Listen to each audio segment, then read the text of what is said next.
Good morning, everyone, and happy Love Advent Sunday.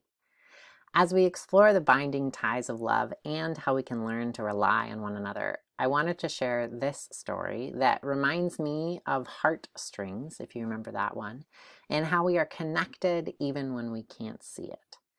This is actually by the same author as last week, Corrinne Averiss, whose series of books on emotion are pretty perfect for this time of year, and this one is illustrated by Kirsti Beautyman. Everyone loved everyone in Tessa's house. Dad loved Mom, Mom loved Dad, Tess loved Mom and Dad and Tom, and everyone loved Tom, and Tom loved everyone else apart from Diggle, who barked loudly and scared him sometimes. But Diggle loved everyone too. Mom said, loving someone means you like being near them. Tess thought about all the love that filled their home, like the light inside of Dad's little houses. If Tess had to leave home, then Mom or Dad went with her, so the love could come too. Wherever she went, and it kept her warm like a scarf.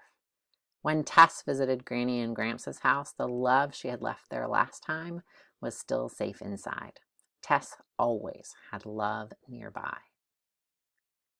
But one sunny September day, it was time for Tess to start school. Mom and Dad couldn't come to school. Tom was too little, and Granny and Gramps were too big, and dogs can't use crayons. So Tess would have to be brave all by herself.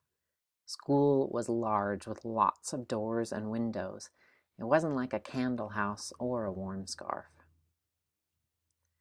If we're not together, will love still find me? Asked Tess. Don't worry, said Mom. Love is like a string between us. It can stretch as far as it needs to. They said goodbye at the gate. It felt strange to Tess not having love near. How could she know that Mom was on the end of her string? She tugged, but perhaps Mom was already too far away to feel it. So Tess ran up to the school gate, and she might be closer that way, so she tugged again. Are you okay, Tess? A teacher had joined her. I don't know if Mom's on the end of the string, Tess explained. The teacher gave Tess a hug. She was called Mrs. Turley, and she understood. I promise your mom is always on the end, she said. As they walked back to the classroom, Tess noticed a little thread between them, too. That felt nice.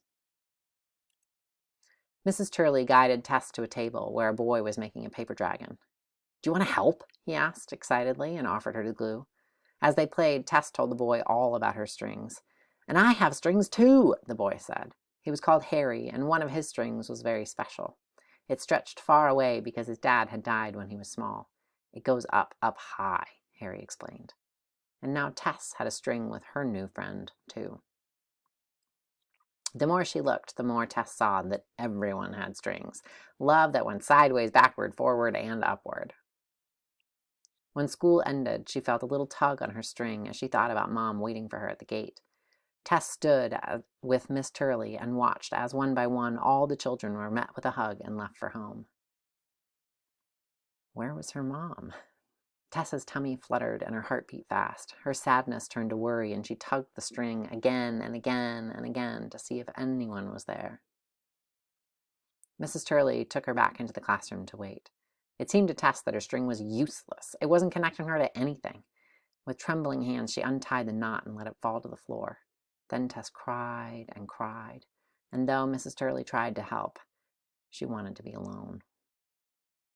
Suddenly, she felt a hand on her shoulder. Mom! I'm so sorry, Tess. Tom was crying for his lost teddy, and it took us ages to find it. Tess hugged Mom tightly, and then she remembered what she had done. I untied our string, Tess confessed sadly. Well, let's fix that, said Mom, smiling, and she looped the string, pulled the knot, and reconnected them. Everything felt right again. I promise you, Tess, our string may stretch or tangle, but it will never truly break, said Mom. Then Mom and Tess cried happy tears and felt their love wrap them in a big bundle and roll them all the way home.